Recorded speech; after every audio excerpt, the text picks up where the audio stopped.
ઘર સભા એટલે શું? એ પ્રમુખ સ્વામી મહારાજનું અમૂલ્ય યોગદાન છે સમાજને. ઘર સભા એટલે અઠવાડિયામાં 2 વખત તમામ પરિવારજનોએ ઘરમાં ભેગું થવાનું. હા, રાત્રિ ભોજન માટે તમે નિત્ય ભેગા થતા હશો, કોઈ સારો ટીવી પ્રોગ્રામ જોવા માટે ભેગા થતો, ઇટ્સ ફાઇન. પણ કેવળ સ્પિરિચ્યુઅલ સેશન માટે, આધ્યાત્મિક સેશન માટે તમારે અડધો કલાક માટે ભેગા થવાનું.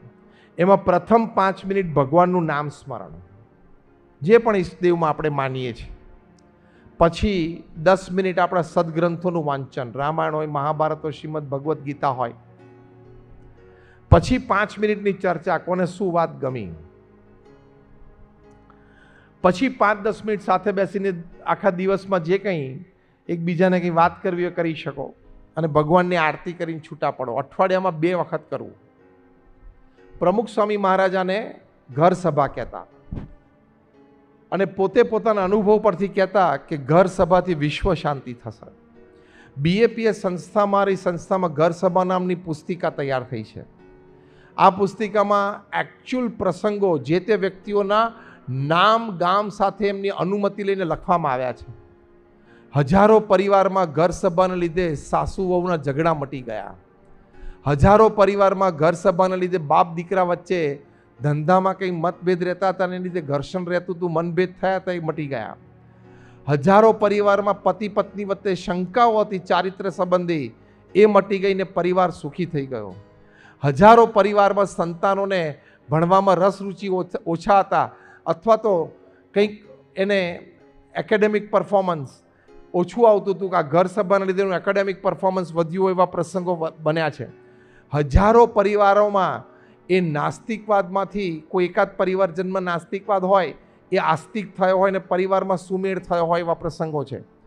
હજારો પરિવારમાં એ પરિવાર ભક્તિની સાથે સાથે સમાજ સેવાની પ્રેરણા મળી હોય, એવા પ્રસંગો છે. એ આ ઘર સભાથી બનતા. આવા પ્રસંગોમાંથી એકાદ પ્રસંગ દરેક ઘરમાં બને તો આખું વિશ્વમાં શાંતિ થાય કે ના થાય? તો આ ઘર સભાની વાત પ્રમુખ સ્વામી મહારાજ કરતા. આજે અમે અહીંયા આવ્યા છીએ તમારા પ્રસંગે. આ અમારા પૂજ્ય વિવેક મંગલ સ્વામી છે. એ BAPS સંસ્થા જે અમારી અહીંયા કચ્છ પ્રદેશમાં છે, એના મુખ્ય સંત છે. અમારી ભાષામાં એમને કોઠારી સ્વામી કહીએ. કે તમે હવે ભુજ જાઓ તો ભુજમાં સ્વામિનારાયણનું મંદિર છે, અને ત્યાં સંતો રહે છે. અમારા પરમચેતન સ્વામી છે, એ પણ અમારા વડીલ સંત છે. આ બધા સંતો અહીંયા ભુજમાં રહે છે. તો આ બંને સંતો અહીંયા ભુજ મંદિરે છે, ને આખું મોટું મંદિર બંધાશે. એમાં બંને સંતોનું ખૂબ મોટું યોગદાન છે, અને આ બધા જ સંતો બેઠા છે, તમામનું છે. તો તમે ત્યાં જાઓ તો ત્યાં મળજો, અને આ સંતો પાસે તમે બેસજો, ના ઘર સભાની વાત સાંભળજો. અને આ ઘર સભાથી આટલા હજારો પરિવારને લાભ છે. એટલે આજે અમે તમારા ઉત્સવમાં આવ્યા છે, એટલે તમને જેમ ભેટ આપવાની વાત કરીએ, એમ અમે પણ તમને એક ભેટ આપીએ છીએ. અમે તો BAPSના સંતો છીએ, એટલે અમારી પાસે પૈસા ના હોય, અમારી પાસે બેંક એકાઉન્ટ નથી. BAPSના કોઈ સંત પૈસા ન રાખે, એટલે અમે તમને બીજી ભેટ નહીં આપી શકીએ. પણ આ ઘર સભાની ભેટ તમને આપીએ છીએ. અહીંથી તમે અઠવાડિયે 1 વખત ઘર સભા કરો, and see the change in your family in 6 months. I challenge and I guarantee. હું તમને ગેરંટી આપું છું કે પ્રમુખ સ્વામી મહારાજનું આ હૃદય અમૃત તમે અઠવાડિયે 1 વખત ઘર સભા કરો, અને તમારા પરિવારમાં સમજણનું લેવલ, એકબીજા પરિવારજનો માટે ટોલરન્સ અને એક્સેપ્ટન્સનું લેવલ, એટલે એકબીજાને સહન કરી લેવા, એકબીજાને સ્વીકારી લેવા, નાની નાની વાતોમાં ઝઘડા ઊભા ના કરવા, એ બધું એમનેમ શરૂ થઈ જશે. તમે જોવા ચેન્જ એ આવશે. એ આ ચેન્જની મોટી વાત છે. એટલે એ આ બહુ જ મોટી ચેન્જ આવશે તમારા પરિવારમાં. એ તમે પ્રયોગ કરજો. હું તમને આ પ્રયોગ આપું છું. પ્રયોગ ખાતર તમે 6 મહિના કરશો આ ઘર સભા? પ્રયોગ ખાતર હા કે ના? આંગળી ઊંચી કરો. પ્રયોગ ખાતર કરજો. બધે આંગળી ઊંચી કરી તમે કરજો, અને તમને 6 મહિનામાં કંઈ આવો લાભ ન દેખાય ને? પ્રહલાદભાઈ, ગેરંટીની વાત કરું છું. અમારા PSP વાળો બેઠા છે, પ્રહલાદભાઈ. અને અમારે ત્યાં બરોડામાં એક મોટું કામ હવે એ કરવાના છે. એ બહુ એ તમને 6 મહિનામાં કંઈ સારો અનુભૂતિનો લાભ ન થાય, કંઈક ચેન્જ, નાનો ચેન્જ. હું એમ નથી કહેતો બહુ મોટો ચેન્જ આવી જવાનો છે, એ પણ આવે ધીમે ધીમે. Some small positive change in your personal life, in your family life, in your business life. એ તમને ન દેખાય ને તો એ દેખાશે જ, તમને અનુભવાશે. પણ જેમ તમારી મેન્યુફેક્ચરિંગ પ્રોડક્ટ પેલી ISO હોય ને, ISO પ્રોડક્ટ હોય ને એટલે માર્કેટમાં વેલ્યુ બહુ હોય. ઇન્ટરનેશનલ સ્ટાન્ડર્ડ ઓર્ગેનાઇઝેશન, એમાં મારી ઘર સભાની પ્રોડક્ટ પણ ISO છે, international spiritual organisation. ISO product અમે લોન્ચ કરીએ છીએ, ધમધોકાર ચાલશે, તમે જુઓ. Try it and you will gain from it. તો આ ઘર સભાની વાત છે ને, યુનિવર્સિટી ઓફ કોલંબિયામાં, છેલ્લી વાત કરીને પૂરું કરું છું. યુનિવર્સિટી ઓફ કોલંબિયામાં એક જગ્યાએ કોઈ રિસર્ચ કરી, એને ઘર સભાની ખબર નથી, પણ એ લોકોએ શું રિસર્ચ કરી, બહુ ધ્યાનથી સાંભળજો, કે જે પરિવારમાં ભગવાન પ્રત્યેની શ્રદ્ધા અને ભક્તિ છે, અને પરિવારજનો બધા કંઈક નાનો મોટો ધાર્મિક વિધિ વિધાન રોજ કરે છે. આપણે સવારે ભગવાન પાસે અગરબત્તી કરીએ, કંઈક દીવો કરીએ, કંઈક ભગવાન પાસે ઊભા રહીને 2 માળા કરીએ છે ને. થોડીક કંઈક નાની ધાર્મિક વિધિ વિધાન જે પરિવારમાં નિત્ય થાય છે, અને જે પરિવારમાં નાસ્તિકવાદ છે, કોઈ શ્રદ્ધા નથી ને કંઈ આ થતું નથી, એ બંને પ્રકારના પરિવારમાં શું તફાવત છે? 10 વર્ષ સર્વે ચાલ્યો, 1 લાખ પરિવારમાં ચાલ્યો, દુનિયાના 100 દેશોમાં ચાલ્યો, 5 ખંડ ઉપર ચાલ્યો, across caste, creed, colour, religion, nationality ચાલ્યો. એટલે સુપર્બ વાઇડ સર્વે અને સુપર્બ ડેટા મળે. કોઈ એક સંગઠિત પરિવાર ગ્રુપમાં નહોતો આ સર્વે. સર્વેના અંતે શું લખ્યું કે જે પરિવારમાં શ્રદ્ધા અને ભક્તિ છે અને કંઈક ધાર્મિક વિધિ વિધાન રોજ થાય છે, એ પરિવારમાં નહીં માનનારા પરિવાર કરતાં ટોલરન્સ અને એક્સેપ્ટન્સનું લેવલ વધારે દેખાણું. એટલે કે એકબીજાને સહન કરવા, સહન શક્તિ અને એકબીજાને સ્વીકારી લેવા, એ ભાવ વધારે દેખાણો. તો આ પરિવારની દ્રષ્ટિએ લાભ થયો કે ના થયો? યસ ઓર નો? બહુ મોટો લાભ છે. કારણ કે ટોલરન્સ અને એક્સેપ્ટન્સ નથી એટલે તો છૂટાછેડા થાય છે. દિલ્હીમાં રોજ 70 કેસ નોંધાય છે છૂટાછેડાના. મુંબઈમાં બાંદ્રામાં ત્યાં ફેમિલી કોર્ટમાં રોજના 80, હૈદરાબાદ સિકંદરાબાદ ટ્વિન સિટીમાં રોજના 100. ત્યાં આટલો બધો તો શું વાંધો પડી જતો હશે? એમાં આશ્ચર્યની એ વાત છે કે આમાંથી 5% 60થી ઉપરના ઉંમરના નોંધે છે.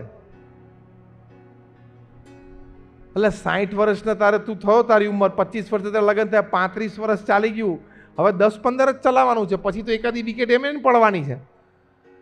ચલાવી લે ને ભાઈ. પણ નથી ચાલતું. કેમ? ટોલરન્સ નહીં, સહન શક્તિ 0, એક્સેપ્ટન્સ જ નહીં. અમારા બીજી સોની સાહેબ જ્યુડિશિયલ મેજિસ્ટ્રેટ હતા ફેમિલી કોર્ટમાં. 25,000થી વધારે ફેમિલી ડિસ્પ્યુટ્સ અમે કોર્ટમાં જજ તરીકે સાંભળેલા છે, 2 પક્ષના.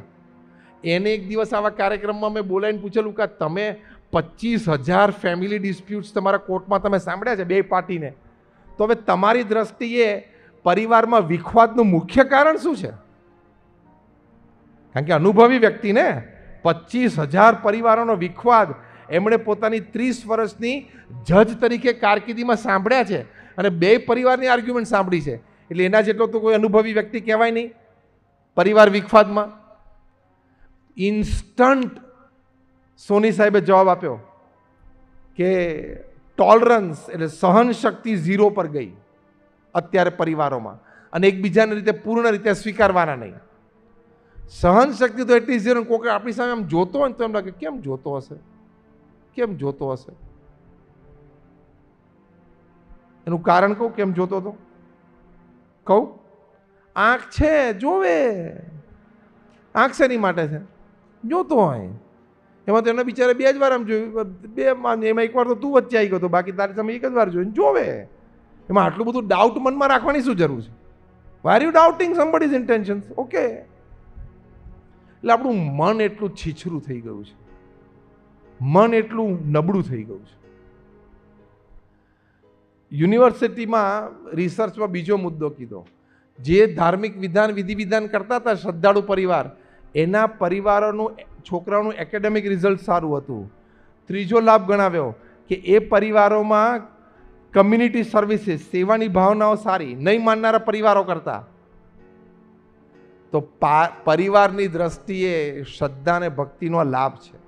આ બધા પ્રમુખ સ્વામી મહારાજે તો 70ની દાયકામાં કહેલા, એટલે જ ઘર સભા બધે BAPSમાં ચાલુ થઈ.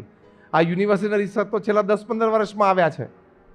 એટલે જે સંતને આવો ભગવાનનો સાક્ષાત્કાર હોય, એ સમાજની નાડી જાણતા હોય અને સમાજને કઈ તરફ લઈ જવો જેથી સુખી થાય એવી રીતભાત જાણતા હોય, એવા હતા પ્રમુખ સ્વામી મહારાજ. એટલે એમને આ ઘર સભા આપી છે. એટલે અમે તમને આ ઉત્સવમાં આવી, તમે અમને બોલાવ્યા, એ બદલ તમારો ખૂબ ખૂબ આભાર છે.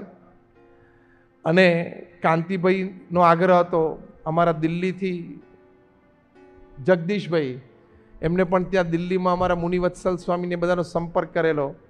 અને આજે પાછો પ્રહલાદભાઈનો ફોન આવી ગયો સીધો જ, આવો છો ને? મેં કહું હા, ઓન ધ વે જ છીએ, આવી જ જવાના છીએ અને પહોંચી જ જવાના છીએ.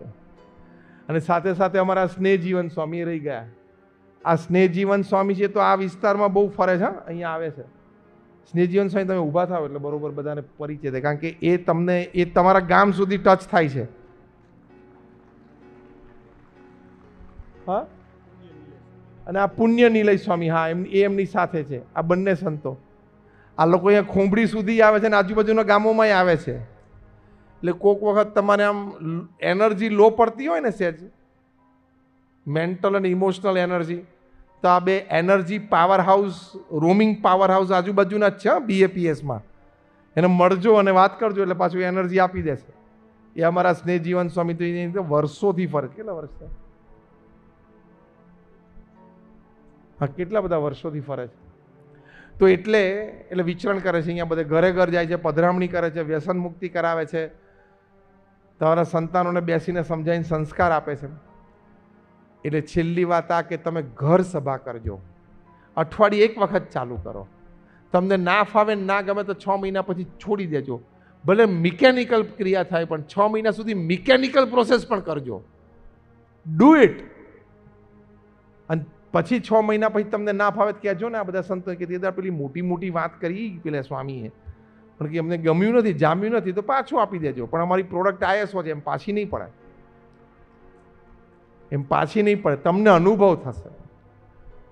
પછી તમે અઠવાડિયે 2 વાર કરશો, અને પછી તમે અઠવાડિયે રોજ કરશો, અને પછી તમે ચૂકી જશો ને તો તમને દુઃખ થશે.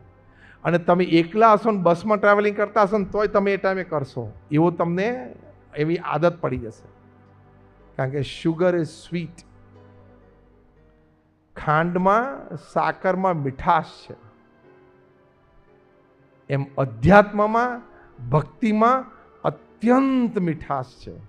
એ આધ્યાત્મિક મીઠાશ એ તમને ઘર સભાથી મળશે. એ પ્રમુખ સ્વામી મહારાજનું પૃથ્વી પર અવતરણ, એમનું સૌથી મોટું યોગદાન સમાજને આ છે. તો આ અમારી તમને ભેટ છે, એ તમે ચોક્કસ સ્વીકારજો અને શ્રદ્ધાથી કરજો. અને આજે આપણે એવો સંકલ્પ કરીએ કે શ્રી લક્ષ્મીનારાયણ ભગવાન મૂર્તિનો હીરક જયંતિ, એટલે અત્યારે 50 વર્ષ છે ને, 25 વર્ષ પછી હીરક જયંતિ, એ પણ ભવ્યતાથી ઉજવાય. એમનો શતાબ્દી મહોત્સવ એ પણ ખૂબ ભવ્યતાથી ઉજવાય. અમે અમદાવાદમાં પ્રમુખ સ્વામી મહારાજનો શતાબ્દી મહોત્સવ ઉજવ્યો. તમારામાંથી કેટલા જણા આવેલા? કેટલા જણાએ ઉત્સવ જોયેલો? તો ઘણા બધાની આંગળી ઊંચી, ઘણા બધા એ ઉત્સવમાં આવેલા. એવો મોટો ભવ્ય ઉત્સવ અહીંયા થાય એવી અમારી આ ખોંભડી પાટીદાર સનાતન સમાજના તમામ આગેવાનો અને સભ્યો પ્રત્યે અમારી એવી શુભેચ્છા છે, અમારી પ્રાર્થના છે કે આવો ને આવો સમાજ તમારો સંગઠિત રહે, અને સંગઠિત રહી અને એકબીજા બધા સાથે રહી અને આ લોકનો વ્યવહાર પણ તમારો સુધારો અને પરલોકની ગતિ પણ સુધારો, બંને કરી શકો એવી તમારી માટે ખૂબ ખૂબ પ્રાર્થના. શ્રી સ્વામિનારાયણ ભગવાનની જય. શ્રી લક્ષ્મીનારાયણ ભગવાનની જય.